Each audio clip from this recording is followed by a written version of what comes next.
2026 के विधानसभा चुनाव को ध्यान में रखते हुए तृणमूल कांग्रेस की ओर से लगातार कार्यकर्ता सम्मेलनों का आयोजन किया जा रहा है और इसी क्रम में बाराबनी विधानसभा क्षेत्र के सालानपुर और चितरंजन ब्लॉक की ओर से कार्यकर्ता सम्मेलन का आयोजन किया गया। आपको बता दें कि इस सम्मेलन में पश्चिम बर्धमान जिला टीएमसी अध्यक्ष नरेंद्र नाथ चक्रवर्ती, चेयरमैन हरेराम सिंह, बाराबनी के विधायक, विधान उपाध्याय सहित इस क्षेत्र के सभी प्रमुख टीएमसी कार्यकर्ता मौजूद रहे। वहीं नेताओं ने कार्यकर्ताओं को आगामी विधानसभा चुनाव के मद्देनजर अभी से ही तैयारियों में जुट जाने की सलाह दी। इसके साथ ही पत्रकारों से बातचीत के दौरान नरेंद्र नाथ चक्रवर्ती ने अपने वक्तव्य रखे।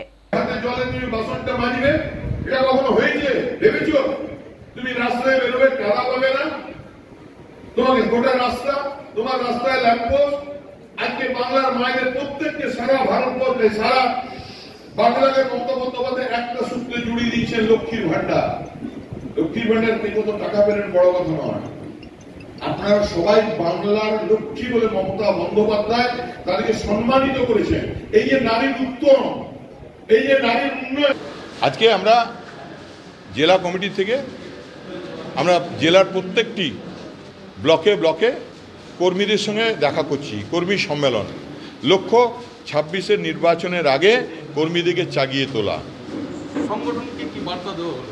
দেখুন, বারাবণীর সংগঠন এমনিতে শক্ত ভিতের উপর দাঁড়িয়ে আছে, এখানে কিছু বলার নেই। শুধু বলে গেলাম, ট্যাক্স দিয়ে গেলাম যে বারাবণীতে বিজেপির জমানত জব্দ করতে হবে।